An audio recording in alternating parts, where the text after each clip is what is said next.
to the SoCal Summer Swing Out. I am your host, Andre Rakutimalala, and I have a very special guest today.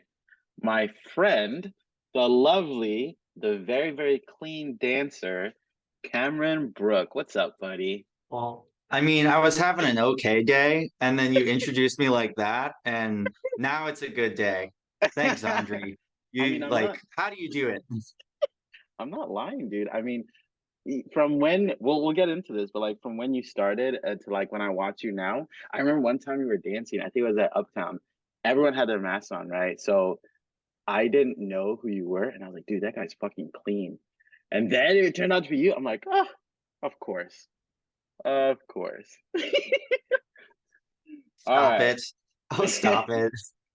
All right, so let's get into it. Let's talk about who you are. So why don't you give us a quick intro of who Cameron Brook is, where you reside, and then we'll get into your dance journey. Okay, well, I am Cameron Brook. I'm kind of crazy sometimes. That's like I probably what I should say first. I mean, you'll probably learn about that later with how I run certain things. I started dancing seven-ish, maybe 8 years ago. Mm, There's the COVID thing is like a black box, so you can never remember. I have been organizing for um, I don't know because of COVID again, but basically I started helping the nonprofit in St. Louis 4-ish years ago, maybe five, I don't know. mm-hmm, Like I have to add remove COVID. And then over right before COVID, they dissolved. And then after COVID, I started STL Swing. It was October of 2022. No, 2021. Um, and then I've been running STL Swing since then, which has been nice. I was gonna say I said it's been nice, but it's organizing for Lindy Hop. So I mean, you take that as you will. Yeah, yeah, yeah. No, we'll definitely chat about that. But for those who don't know, what does SDL swing stand for? St. Louis swing dance. I am from St. Louis, which is a pretty cool city. I like St. Louis. I like St. Louis a lot. I've been there. I went to Nevermore, I think twice back in the day. That's not how you found swing dancing, though, is it? No, but it's close. So I was pretty much just playing video games, looking for something to do with my life. Mm-hmm. I was Mm-hmm. younger. And then I remember watching it was the ULHS 2006 fast dancing video. That Oh, was like mm-hmm. when I was in high school.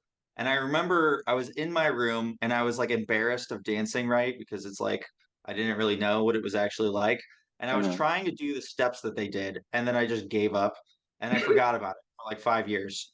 And then I saw one of the ILHC videos. I think it was the 2013 Invitational. And I was Uh-huh. like, that looks really cool. I should do that. And then I did a bunch of research on the different dance styles and who did them and what they were like. Yeah. And then I was like, okay, I want to do Lindy Hop. Lindy Hop seems like the one that is the coolest or the coolest to me. Yeah. And I remember I tried to look up swing dancing and Lindy Hop on Google, and there was Mm-hmm. just a Facebook page for Lindy Hop St. Louis. And I thought, this is sketch. So this can't be what it actually is. There's no way that there's no website, just a Facebook page with like random stuff on it. So I made a post on the swing dancing subreddit saying, "Hey guys, I don't know where do I find this?" Um, and they're like, "Oh, Lindy's Hop St. Louis is the real deal. There's actually a dance this Sunday. You should come." And the person I had talked to was I think Dave Denick, I'm not sure, but it was like the grand opening of a venue called the Boo Cat Club, which Mm-hmm. Nevermore has had on Sundays before. Mm-hmm. And I remember I showed up and Christian and Jenny taught me like a 15-minute taster lesson where Huh. I learned the 6 count basic.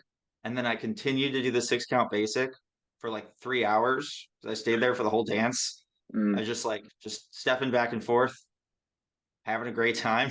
I talked to random people. Everybody was really nice. And then Christian invited me to a dance at Casaloma following day. And so I showed up there, talked to Christian, and then I started dancing like 6 nights a week for Mm. the next. year or so. 6 nights a week. Yeah, St. Dang. Louis has a good amount of dancing.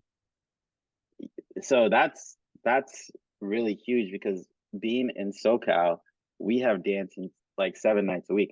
Well, St. Louis also has like a crazy music scene. Yeah, like a jazz Yeah. scene. From a live music perspective, St. Louis is just incredible. There's so many musicians that are world class here, and Yeah. they play together super frequently. And they'll like there's different ensembles of these musicians. So Mm-hmm. there's a band called the Gaslight Squares that plays more 20s trad jazz led by TJ. Mm-hmm. There's a band called Arcadia Dance Orchestra, I believe.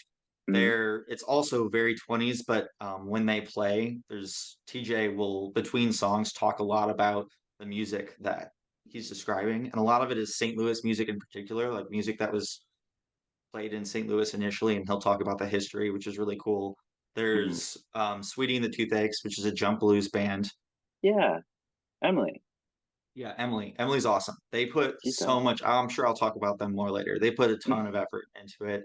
There's a new band, that STL Swing Harmonists, which is a band that we are kind of put together with musicians that wanted to make more 30s and 40s music and Mm, sponsored. And part of it was for the Gateway Get Down.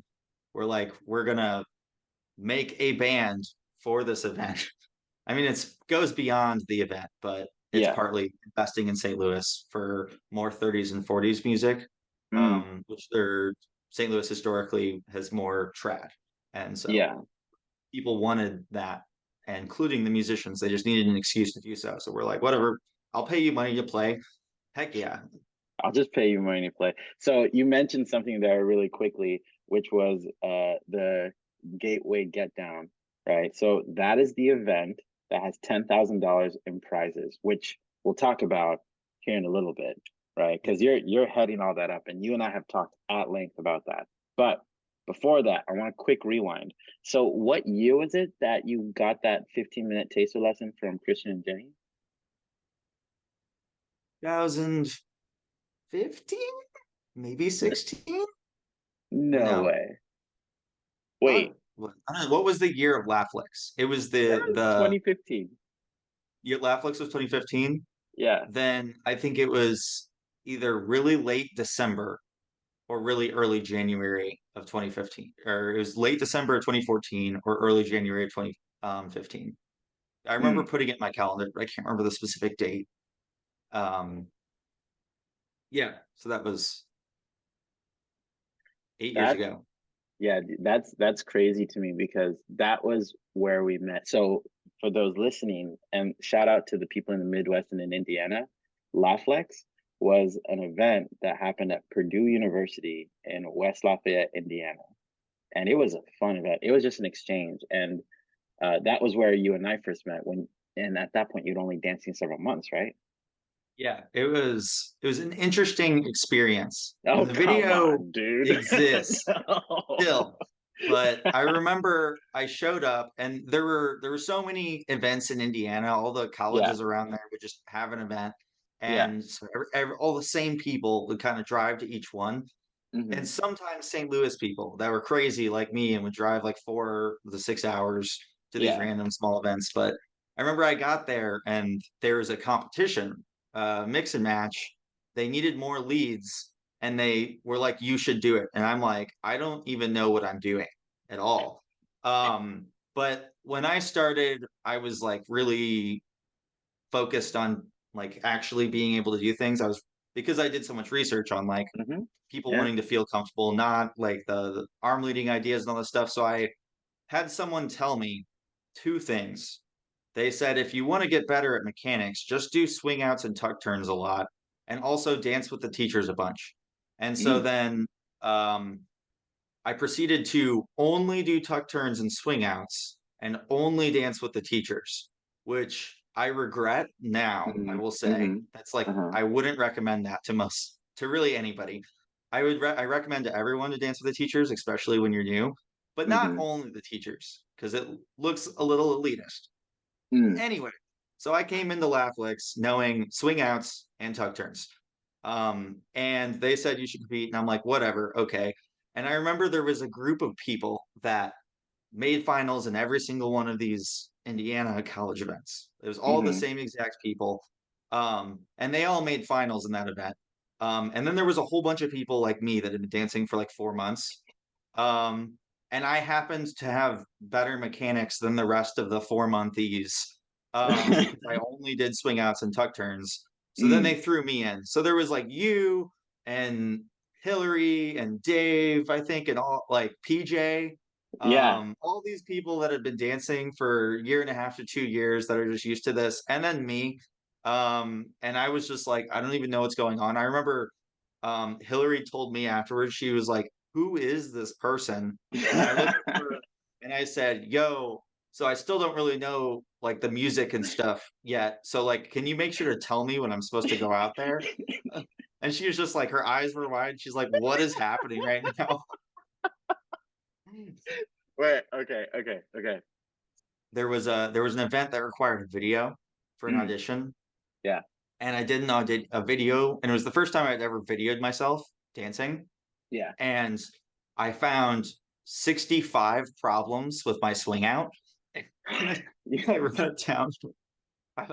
I went Holy by cow. count, and it was just like sometimes people are like, "You're too critical," but I'm like, the I think it's fine to be critical as long as you don't let the criticism you give yourself hurt your own feelings. Like I can be Mm, happy with a lot of parts of my dancing and unhappy with other parts.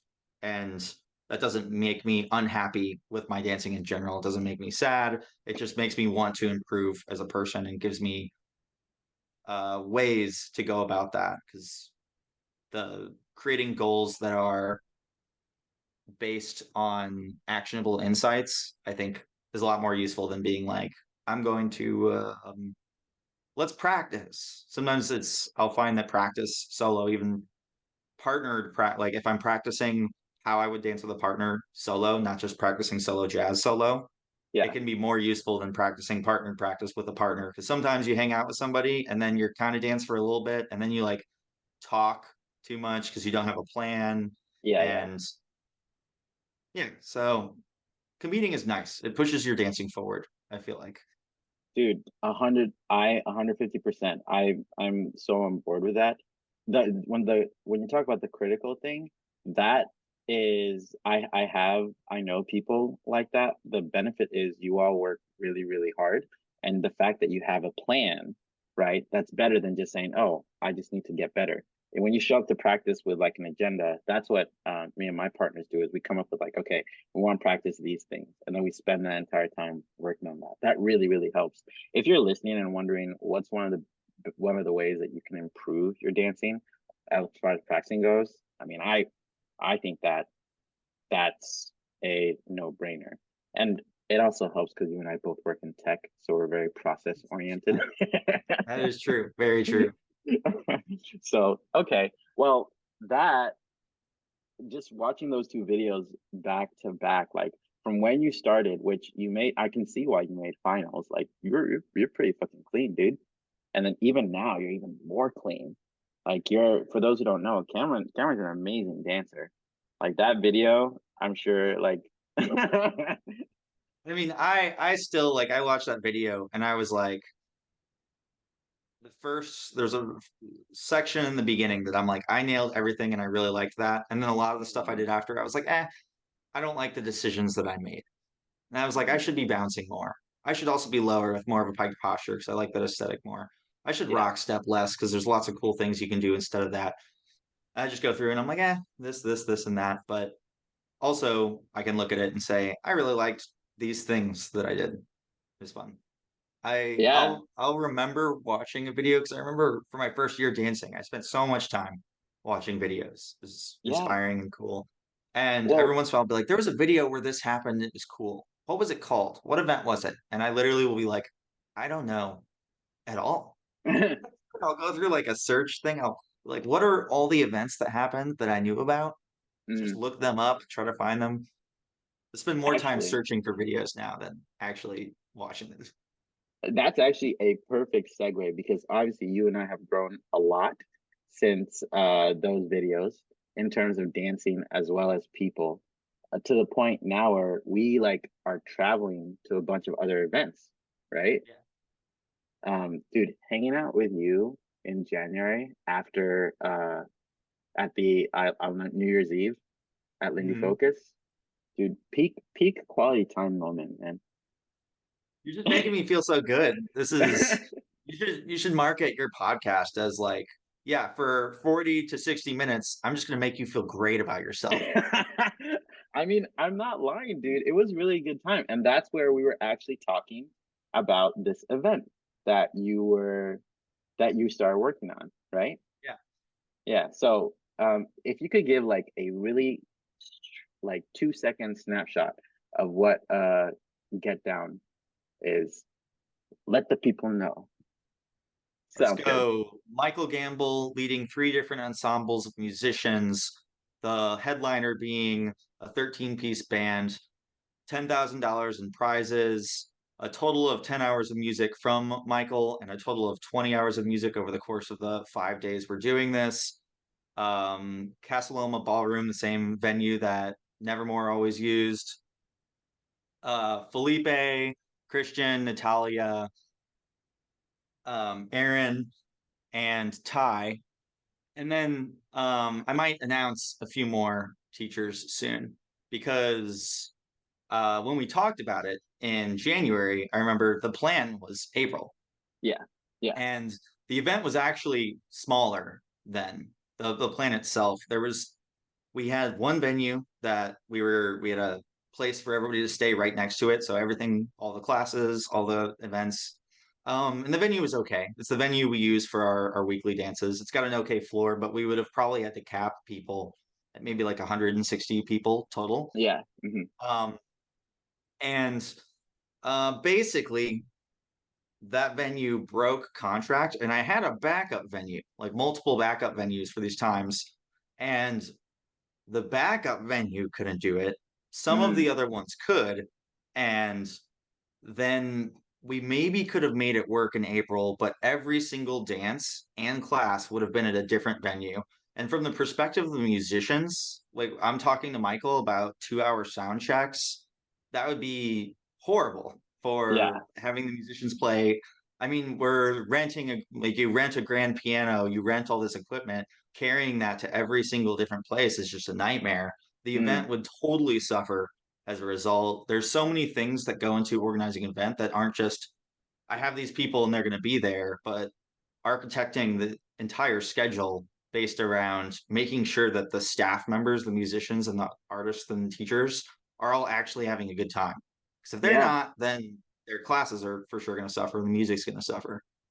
Yeah. Yeah. Yeah. And you mentioned that was one thing that really like fired me up when we were talking because you and I we messaged long, like we messaged long. Our messages are just back and forth talking about the event organization and stuff, and something that really got me interested in your event. It was how you emphasized your care for the artist, which is one of the reasons why you're you're one of the reasons why like your event is so special to me because $10,000 in prizes, dude, like that's unheard of in the Lindy Hop scene. I'm pretty sure there's not an event that has that much prize money right now. I mean, if you look at some of the events, I think Camp Hollywood is like 7,000, but that's Oh yeah. over like Hmm. a bunch of competitions. Yeah. So maybe the top competitions have a total of maybe $400 pot or something. Hmm. But I found something out the other day. Every week on Wednesday, there's a Super Smash Brothers tournament that's online that has a $3,000 pot. I'm like, this is Super Smash Bros. Weekly $3,000 pot. I like watching Lindy Hop way more than I mean, Smash Bros is great and stuff, but Hmm. it's just sad to me. There are a lot of things in the Lindy Hop community that I saw as I've been dancing that I find tragic. Hmm. A huge part of that is how much difficulty the professional teachers have in just being a professional teacher. Hmm. It takes so much effort, and the amount of money that they make is a lot of times just not what they would even need to survive. So there's people that are international professionals that have like part-time jobs that they have to get in the summer, or now I feel like most people are just also software engineers or something Like they just have a Yeah. full-time job and then they also do something else. Yeah. And I know for a lot of other athletic sports, basically, like you could, I mean, dancers are athletes. Um, the way many of the professionals make their living is by winning competitions. Hmm. And the competitions pay enough money for that to happen. And from the beginning, even when I'm organizing locally, the idea is to do something new, do something different, and prove that it works and create a Hmm. model for, hey, if you do these things, then you will be able to do the same thing that we did, Hmm. assuming the resources are the same. Yeah. Because this really cool idea is, let's say we do this with a $10,000 pot, and instructors and dancers that are really putting time in the art are able to make a good amount of money from it. Hmm. Other events go, well, that worked out for the Gateway Get Down. Let's do the same thing. Let's increase our pot. And I mean, it's kind of like market stuff. Like the idea is that we show as an example that this can be done, and Hmm. other people follow, and then the people that benefit are the instructors and the people that deserve more money for the amount of time and effort they're putting into their craft. I have I tell all the people I'm working with this. I have this um value. I don't negotiate with the artists. I just say yes. So Mm. often I'll talk to a band leader, a dancer, and they'll be like, "These are my rates," but also like I get that it's hard right now, whatever. And I'm like, "Nope, your rates are your rates. This is what we're paying." That's just how I tend. It's.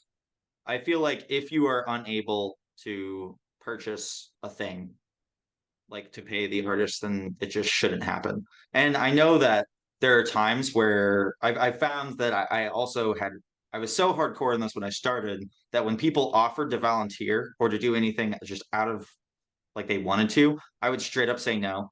I'd be like, I either pay you or you aren't allowed like to do it. And Yeah. then I'd be like, well, in order for something to be allowed, I always am looking at the finances. I'm like I said, I'm trying to create a model. Like I put a lot of like personal like finances into this stuff to make sure it Yeah. works, but Yeah. I don't want um the requirement for running a big event to be that you're also a software engineer willing to throw a bunch of money at it, Hmm. or the requirement for running a good swing dance scene to be that you're willing to throw a bunch of money at it. I want a Hmm. model that says if you do these things, you can at a minimum break even. Mm. Because then anybody can do it as long as they do all the things required in order to accomplish the same goals. Yeah. And so now that actually like made people frustrated with me, which is right. If Mm. I'm just like, no, you're not allowed to do this because I can't pay you, but Mm. also based on all this stuff, we won't make enough money. So just like you just don't do that. Just come and enjoy yourself. Just enjoy yourself, but don't help. Um, now I'll be like, if you really, really want to help, then I'll create it like a format around it. I mean, I'm Hmm. still pretty hardcore about the requirements that someone gives, and I'm always upfront with that.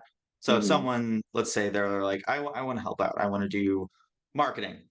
And I say, okay, these are the statistics we want. This is the post schedule that I would like. This is you'll this is a shot list for videos. This is all this. And I would request that you either say you're going to dedicate at least to this amount of time, or you give me this amount of time in advance, because if something because I'm the default for STL swing for any of these things. If anything Hmm. is expected to happen and stops happening, I'm the one that always does it because I want the organization to succeed. So if I Yeah. give someone permission to do something, even if it's a volunteer role, and they just stop at some point, and I never judge someone for stopping, especially for a volunteer role. Like you have no Yeah. obligation at any point to do it. But then Yeah. it's like I have to do it. And then I didn't plan for that work, and then suddenly I'm stressed and Mm. all that jazz. Yeah. I mean, event organizing is super fucking hard, right? Um, you came to ABLX, right? Uh, BLX, what or maybe that was was the year I stopped it. So, for those listening, I organized an event called ABLX, as well as another event called ASFX. what I'm trying to say is like organizing an event, especially by yourself and with volunteers, can be really, really hard. I was really, really lucky that the people that helped me organize were really great at helping with everything. I mean, remember Lindsay Huffman. She was incredible. Michelle also helped me manage everything financially. I would have not been successful without her. So, like, the concept of delegating, especially an event of your size, right? I'm sure that that'll be super, super helpful, and I'm sure it'll make for a lot more of an enjoyable experience for everyone, especially you, because this is also your event. Like you want to make sure you enjoy it too. Like you get a couple dances in and stuff too. Yeah. Yeah. That's I mean it's possible for someone to organize everything by themselves up until the beginning of the event. When the Mm, event begins, it is impossible for one person to handle every single thing. And if you do everything by yourself, mm-hmm, that gets rough real quick, especially if your event's really big. There's just so many things to do. And I would say that the biggest aspect of this is communication. Any sort of role that requires you to speak to people and talk to people um, grows exponentially in terms of time. Like a volunteer coordinator, every event generally has some sort of coordinator either for housing or volunteering or both, and that takes a good amount of effort because it may not be like I just sit here and I'm working for 3 or 4 hours at a time, but it is a lot of receiving messages, sending a message back, figuring things out like that. mm, Looking for sponsors, which is something I've delegated. That's really important. And honestly, it's one of the interesting things about our event that we're messing around with because ideally, the way to pay for a competition that has a large pot is to have some sort of organization sponsor the competition.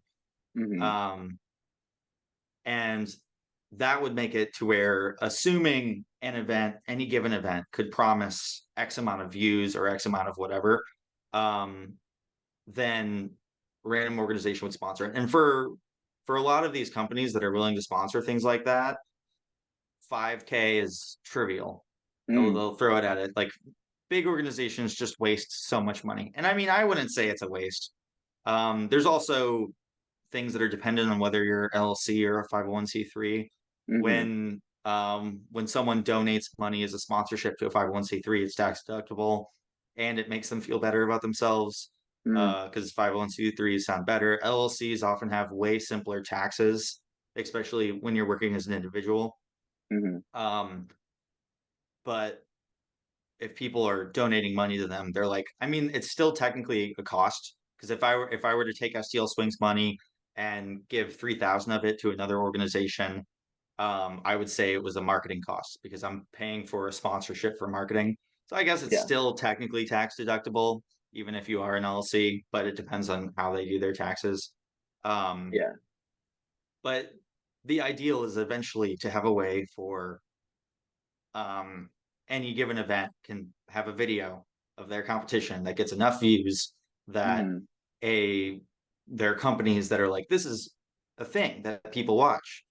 Let's make it the I don't know Fuego mix and match, yeah, yeah, um, yeah, yeah, which yeah, yeah, relieves a lot of stress because I would say financial stress is probably one of the biggest things. Like the amount of money that goes into these events is just kind of scary, mm-hmm, especially to anyone that hasn't worked with finances in like a big company.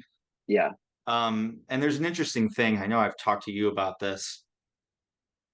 There's tiers of event level yeah, that have pretty large gaps between the amount of money they cost.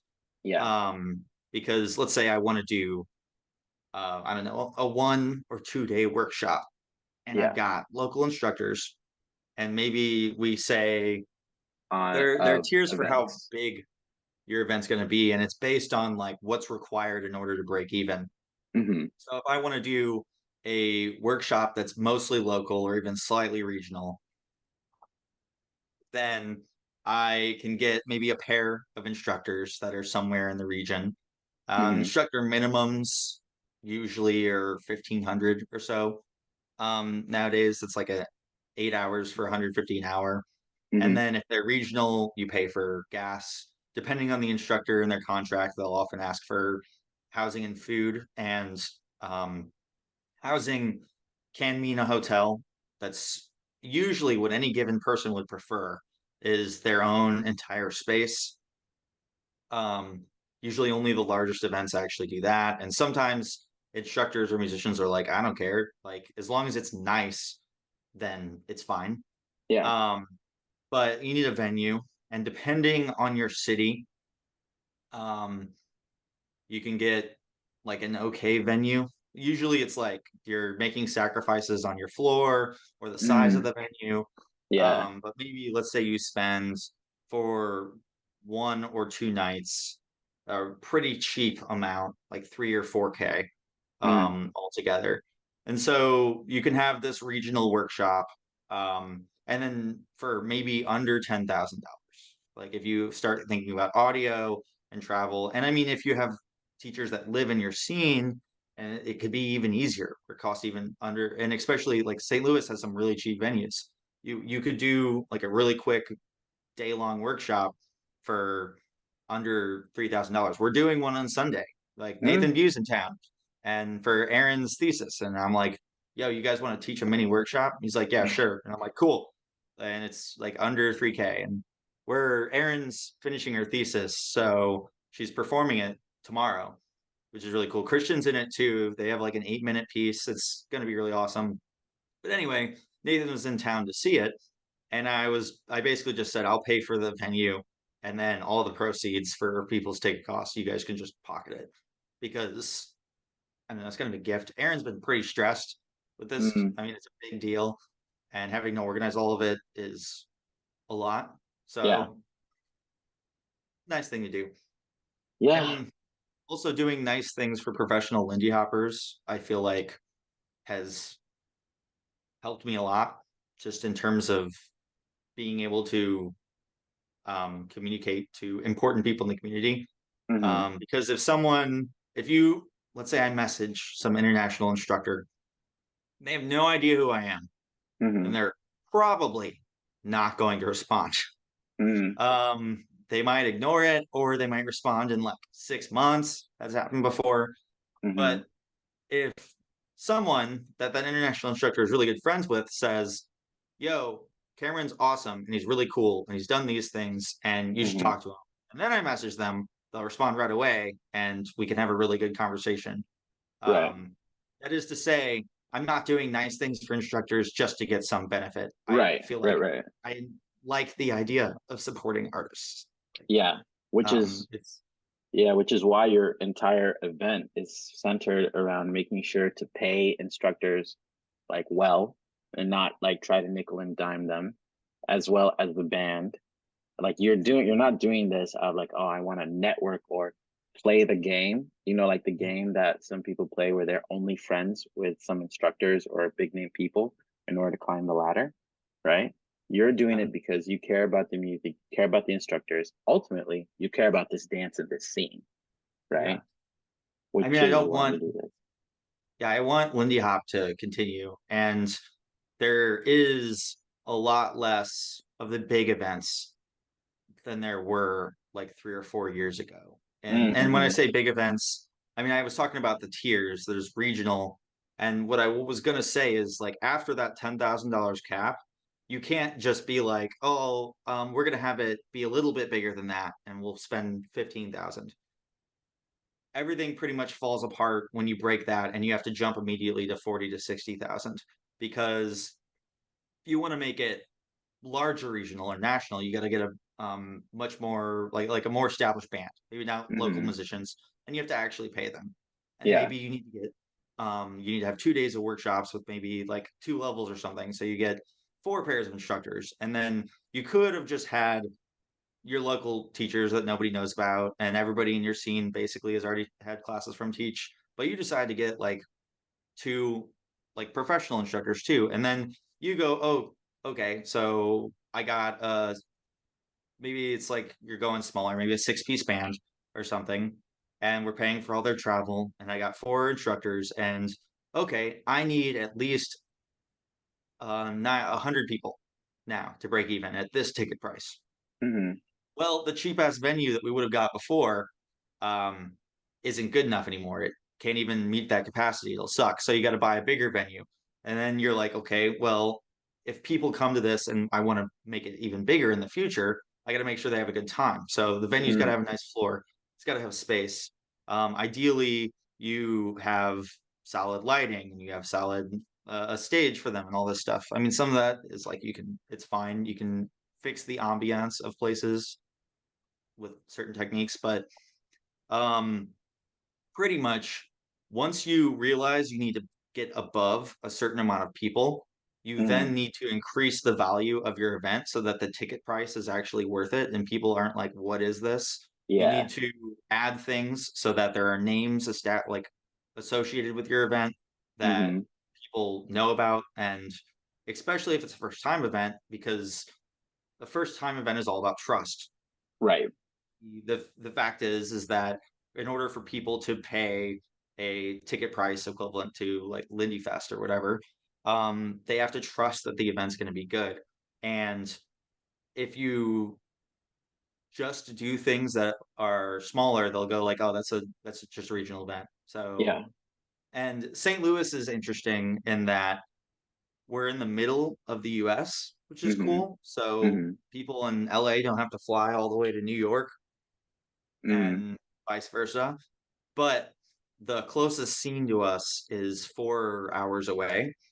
Um, that compare that to the scenes in Indiana, where there's an exchange really frequently an hour away, or the tri-state area with like Philly and Baltimore Yeah. and Delaware and um, DC and the interesting places where I hear about people driving an hour and a half to weekly dances and stuff like that, which is really cool. Um, but they can do a regional event that's like easier because they'll grab people from their community that's driving away. But if you have to convince people you need to buy a plane ticket and a hotel room to come to this, you should be driving 6 or 8 hours to come to this. You need Yeah. to add enough value to your event that it's worth it. Not just because we need this to be able to break even, but because you want to give something good to the Lindy Hop community. And Mm. that includes um, one, musicians, instructors, because there's in terms of the really large events in the US now, like events with over like a 60 to 60K budget. Um, there's Lindy Focus, which I mean is like 200K plus.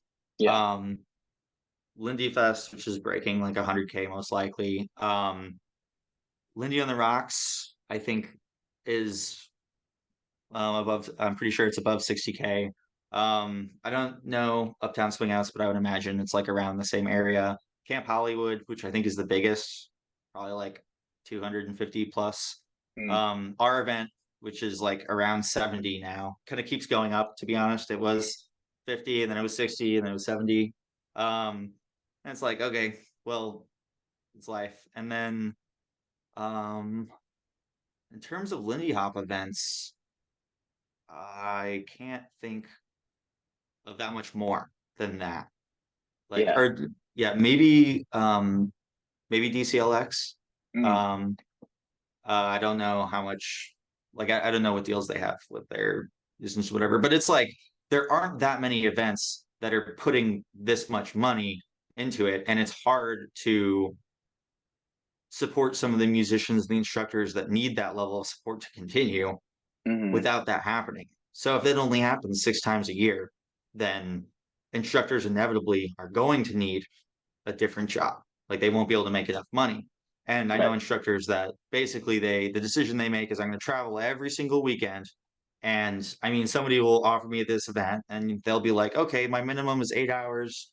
You have to pay for like travel, housing. I'd like a hotel. The one you always hear is I want a room with a door that closes with an actual bed, which I think is hilarious because I'm just imagining instructors that walked in to this like college dorm room with like a car bed in the middle of the Mhm. living room or something. But Mm. yeah, so the instructor goes to this event. They're like, "We'd love to have you," and they're like, "These are my minimums." And they're like, "That's cool, but what if we like paid you like $60 and but maybe more than that if we got more people, that'd be cool. I could maybe help you out. And then like the travel thing is just a lot for us. So like you'll have to figure that out. And I mean, I'm sure we got somebody's bunk bed for you. And then the instructor's like, okay, well, like I can either make $0 or deal with this bullshit. And then there are instructors that'll do that. And I think that the instructors at the highest level have stopped. They're like, no, in order for me to put this much like into an event, Yeah. I'm going to have these higher expectations. And so then if there aren't events that are putting enough money into these artists, then like the artists will have less ability to do it. And then the artists all get software engineering jobs. And it's kind of like sad. So it's like I would like Lindy Hop to be lucrative enough that it's not rare that somebody is spending 60 to 100,000 on an event. It's like Yeah. the norm. Um, because there's also aspects of culture and things that matter in regards to what we can speak about at events and what we Hmm. should be talking about and relaying to students that I think are very easy to ignore with a smaller event. Because if you're just worried about breaking even on having a teacher teach for 4 hours, you're probably not going to have a panel.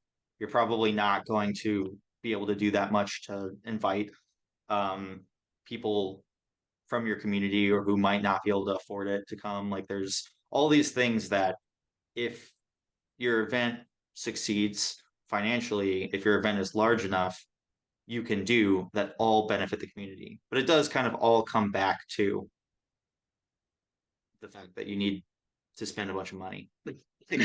uh, that's where that's the start, and then yeah, you just got to be willing to spend a bunch of money. Yeah, dude, I was gonna say like finances. I remember in Indiana, all the events were super cheap. Now that I look at other events, like the major events, all the events in Indiana were super duper cheap. Of course, Purdue had like the school's backing, and so they could make it affordable. But I'm very much behind the idea that we want to make sure to respect the instructors, the artists, to pay them what they're worth, right? Because that's a kindness to them to show, hey, we wouldn't be able to do this dance without the music you provide or the years of experience you bring to teach all of us or the new people, you know. And that's something I very much respect about your event because your event's going to be so much fun. Like Yeah. I'm super looking forward to it. I mean, I mean, yeah, I might be biased, but I think it's going to be pretty awesome. it's okay. The fact that you believe it's going to be awesome, I think is great. Yeah, I was going to talk about like being an event organizer. I'm sure there are some difficulties, right? So if someone is listening to this podcast and they're thinking, "Oh, maybe I should organize a local or regional event in my state or city," what would you say are like the toughest things that they need to expect? So the initial risk is scary. If you Mm, don't, in the same vein of like, if you don't risk a bunch of money for an event, it'll never like you won't be able to make it larger than regional. It's yeah. kind of the same locally. Is that if you just start and you say I'm going to start in somebody's house and we're not going to charge a cover, and we're just going to have friends come over and do it, then that is like really cool for you and your friends to have a swing scene, but it won't scale. It won't spread the dance because it is a random normal person isn't going to be like, I'm going to go to this random person's house and join this. Like, Mm-hmm. um, so the initial investment is harder because you have to probably get a year-long contract at a venue. So what we did, you need to make sure Mm, that you have like some speaker equipment, mm, um, and investment in time as well, like making sure you have a website that looks professional enough that you can charge enough money. And when you do those things, um, ideally your scene will make money, which will allow you to then have more classes and teachers, maybe like purchase an additional day at the venue, which will then like gain more income that lets you hire live bands. Like in St. Louis, we pretty much lose money on every single live music event. It is mm, really hard to make money from a live music event locally, if you yeah. think about it, because the you would just need a whole lot of people. And we'll get like 60 to 150 people for events, Mm-hmm. but it's still, even at that level, it's hard to break even when you're looking at, because you need to get with that many people, like I said, you need to get a wedding venue, basically, a venue that Yeah. normally would have a wedding, and those cost like 2 to 3K, even at a smaller level. So Mm, yeah, one is the initial risk that I would say that's scary and that's upfront. And two, um, is I would say the initial time. And I would say the fact that you have to just expect that there will be people that don't like you and are angry with how you're doing things, no matter which mm, way you do stuff, because also you're going to make mistakes. Like you're not going to have enough time to do everything right. yeah. That's like when I first started, I was like stressed all the time because I saw all these issues and I didn't have time to fix this one and that one. And then I'd prioritize. And I remember I was working on STL Swing like 30 or 40 hours a week in addition to a full-time job when it first Mm, started. mm-hmm. And then so I'd prioritize certain things because it's just you don't have enough time. And then someone else would be like, "Hey, can you do this?" And I'd be like, "No." And then like be rude and stuff because I'm like freaking out. And I think that if I had just been more like if there was a level of acceptance towards myself, Mm-hmm. and understanding, I would have given myself been more time and been like, oh, it's okay if this thing doesn't get done. Like, yes, you might like not finishing this thing in time or not having like more videos on your Instagram or not doing this might be equivalent of saying we'll get 10 less beginners the next month. But assuming you're getting enough people that you're breaking Mm-hmm. even, it's okay. And assuming that you're seeing growth, that um they're like that you are providing these opportunities for people in your scene, Mm-hmm. even if you're doing things wrong, which you will. Like I do lots of things wrong. There's lots of things missing from STL Swing. There's lots of things that could be done better. Um, those things will be done in the future. Those are things that I can work on and make better. Those are things that Yeah. any organizer can do in their scene.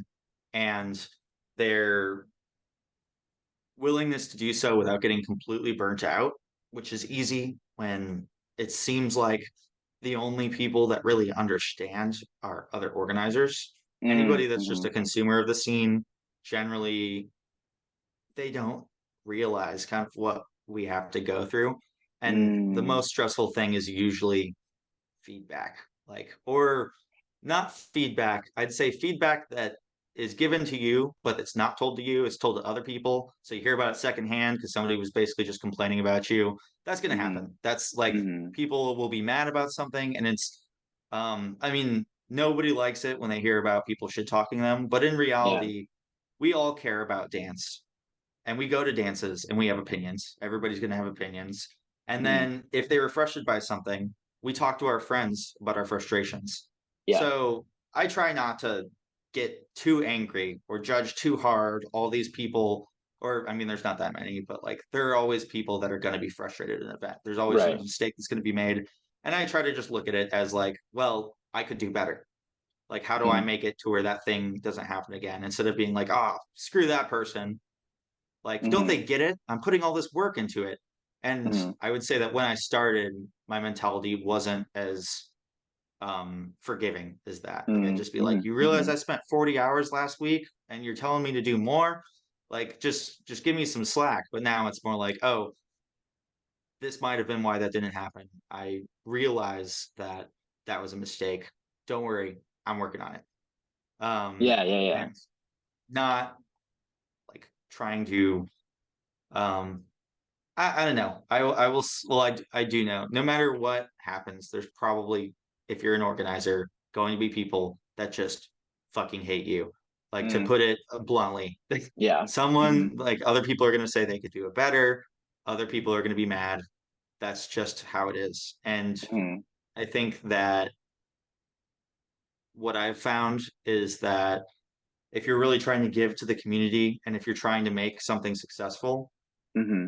focusing on people that aren't Lindy Hoppers yet will provide more success to your scene Mm, because generally people that have been Lindy hopping for a long time are less likely to spend money like mm, on local events.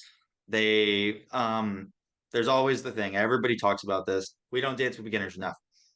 I almost everybody I talk to basically echoes the statement, every organizer is like, people need to dance with beginners more. And then most good dancers are like, yeah, I could do that more probably. And some people are really, really good at it. It is Mm. really important. I'm not saying everybody's like that, but it's a thing that commonly people are like, yeah, this should be happening more. Um, and shoot, kind of forgot where I was going with that, but um, in essence, I guess to collect all this together, if you're a new organizer, first off, you're going to have to take some financial risk. Second off, you're probably not charging enough money. Um, like have a belief in your teachers and your organization that it is worth money and charge people that, and people will pay it. For reference, for STL Swing, we charge $25 per class, and we have a 4-week series, and every class Mm. comes with this 2-hour social dance that comes right afterwards. And initially, people told me that that was crazy, that nobody would spend $100 a month for swing dancing. And Mm. um we have a membership where I said, okay, well, if someone spends 120 a month recurring, they get all our classes. And we have 5 to 6 different series happening every month, Yeah. which makes it to be more like $7.50 an hour. Yeah.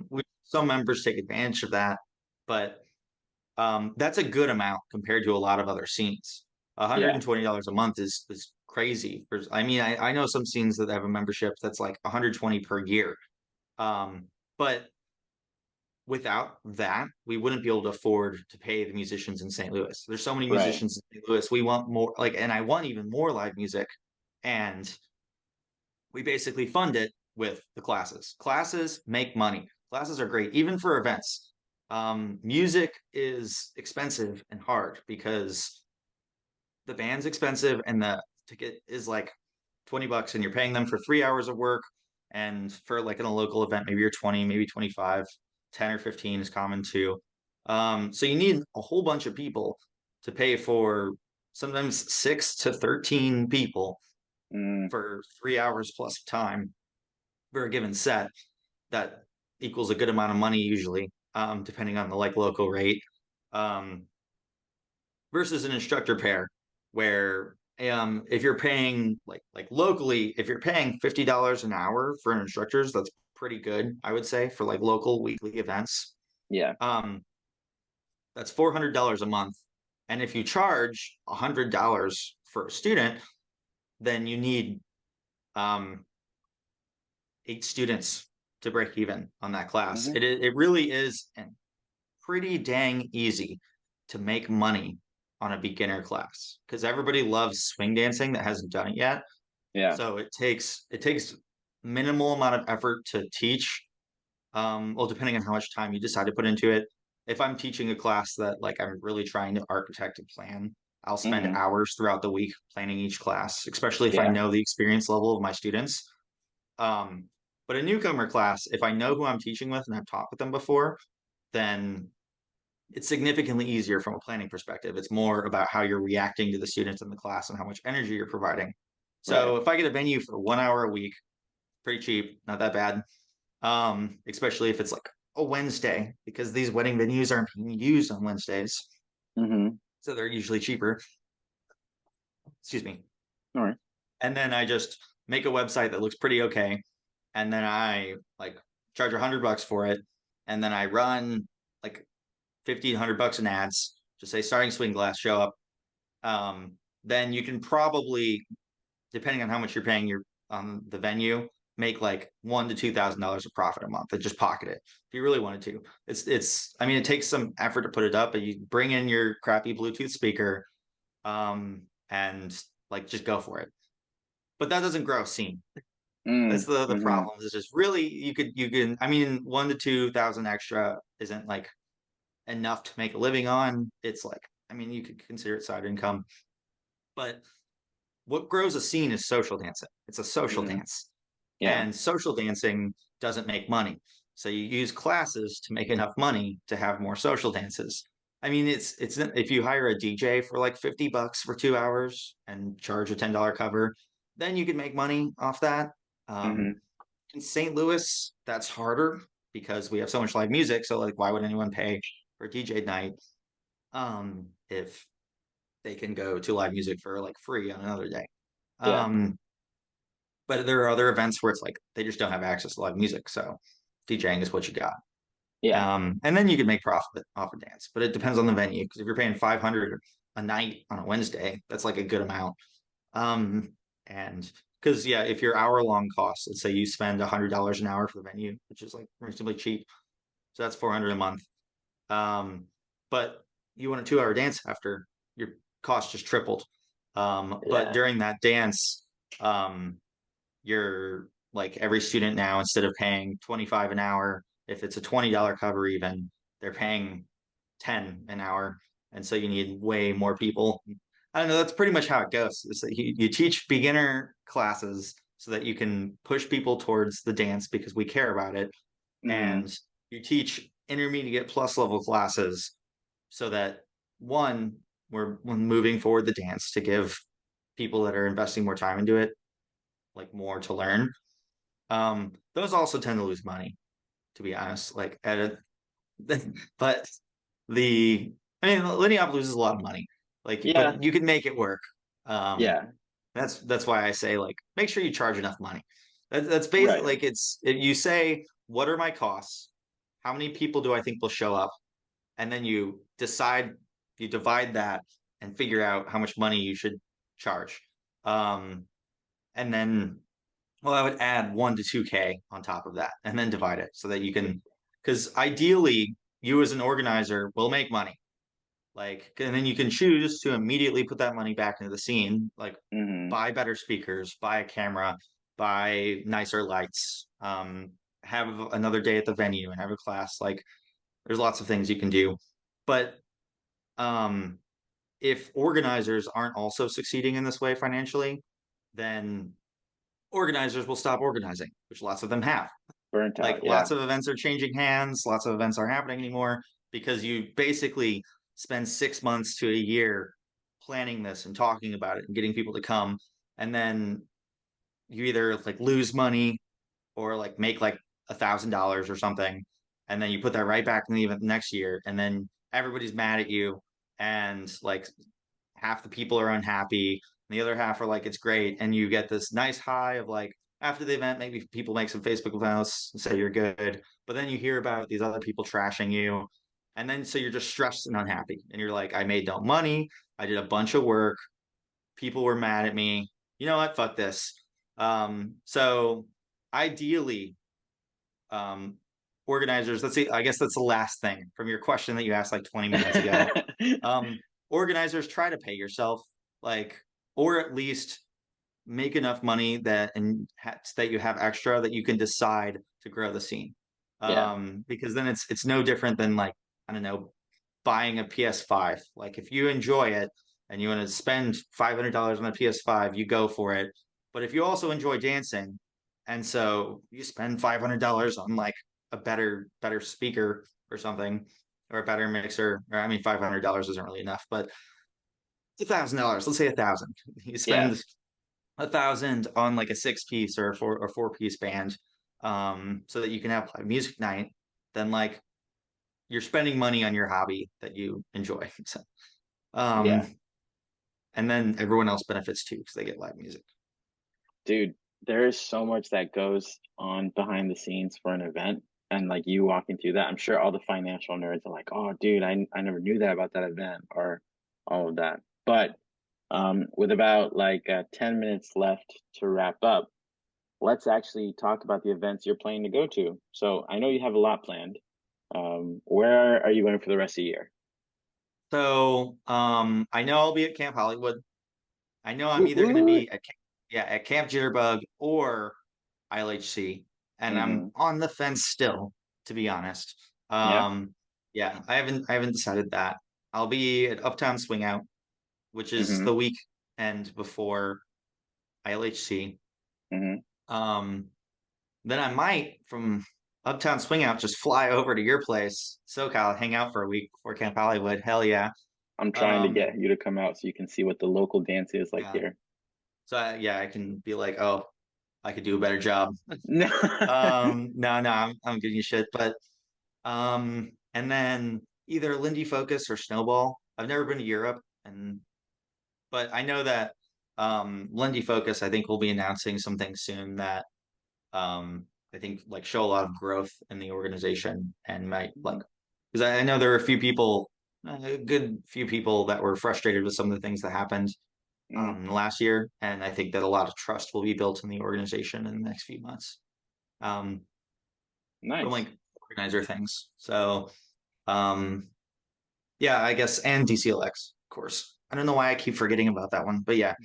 So it feels weird because like in the last few months I've traveled like every 2 to 3 weeks. Hmm. But now it's like once a month. Oh, wait, and Lindy on the Rocks. Um, got to get out to Denver. And this time I This won't miss time. the comp because I'm on a mountain hiking because I just make the default assumption that the prelims will be right before the dance because I that was like I hadn't competed before really. Yeah, Like I yeah, yeah, hadn't really dived into competing, and at Uptown Swing Out they had done the prelims during the band break, so I was like, it'll be like that. And I got a call yeah. from it's like Johnny, and he's like, "Where are you?" I'm like, "I'm on a mountain, bro. This is great." And he's like, "So you're scratched?" And I'm like, "What do you mean?" He's like, "You're you're scratching right now." And I'm like, I'm like, what does that even mean? He's like, "You aren't gonna be able to make it." And then I hear him yell, I think it was to Anthony, he's like, "He's literally on a mountain." And so me and Marina were like, "Oh, okay. Well, at least it's really pretty." Yeah. Okay, so Lindy on the Rocks. I'm sure I'll see you there as well. Um, Now speaking of other events though, your big event, the Gateway Get Down, yeah. So where can people find more information about that event as well as about you? So I would go to www.gatewaygetdown.com, which should Mm, have all the like usually the most updated information. We're going to be opening registration and starting our marketing efforts largely starting on April 1st with a I'm not going to say what we're going to post, but I will say that a lot of my marketing is historically a little weird. Um, And so we'll start with that. I like the idea of doing something that's clearly sarcastic and crazy, and mm. then also doing something that's clearly very professional, like making sure that your website looks good and is professional and your registration system works well and is professional. And then you like post a bio that says that Felipe is a necromancer who's going to bring a new meaning of pulse to the event. Um, and yeah, so that's going to start then. I don't know. If you want to know more about me, you should just come up to me at one of those events and talk to me. Well, there you go then. Because, or send me a message on Facebook. Just be like, hey, you person, never Hey, talked to you you. before, but what's up? And then, if you want updates on the event as things happen, like the website will be updated as we do things, and we're announcing more teachers soon. Um, so the website's not going to like send you a message to say the website was updated, but we have a Facebook event and we have an Instagram that's just Gateway Get Down on both. So you could follow or like both of those, and then you'll see stuff as it happens. And we're going to post some funny stuff. So um, Dope. ideally, even if you're not coming, you'll get at least a laugh out of some of our marketing. The last question that I ask each and every one of my guests is in one or two sentences, what's a message you want to leave for any swing dancer listening? You should dance with beginners more. Ooh, ooh, okay. There's Noted. nothing you can do that will benefit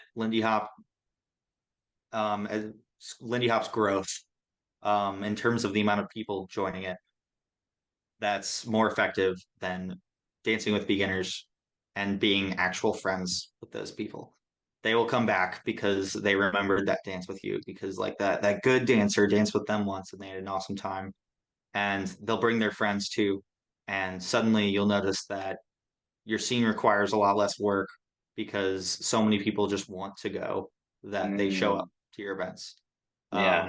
And it all starts with a group of people making sure that they dance and like act like I don't like to say be welcoming to beginners because I think that it doesn't mean anything.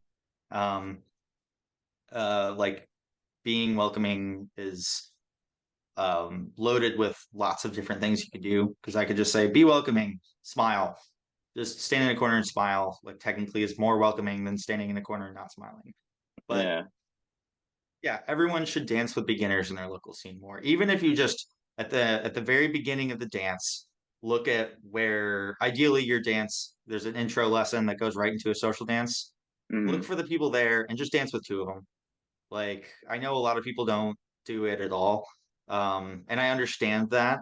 And I try not to judge people for it because we pay money to come to an event and enjoy it. We want to enjoy it Hmm. in the way that we want to. And sometimes dancing with beginners feels like work. Sometimes it's like my shoulder will be hurting from doing it, depending on the type of dancer they're starting as. Hmm. But even just two, just one, just dancing with like two beginners and smiling and maybe having a quick conversation with them will do more than most things you could do. And whoever's organizing the event will notice and will be happy with you because they'll be like, that's what we want people to do more. Strong message. Strong message. Well, everyone, this was Cameron Brouck, the organizer of the Gateway Get Down. That's happening October 18th to the 22nd in St. Louis, Missouri. We will both be there. So check out the website. Cameron, buddy, thank you so much for jumping on. And just stick around when I end the recording. But for everyone else, thank you so much for tuning in, and we will see you all on the next one. Don't forget to follow us on Instagram and on YouTube. All right, check you all later. Bye. Thank you so much for lending us your ears on the SoCal Summer Podcast. You can follow us on Instagram, Spotify, and subscribe to us on YouTube. We're looking forward to putting out some great episodes for you, and we'll see you on the next one. Bye.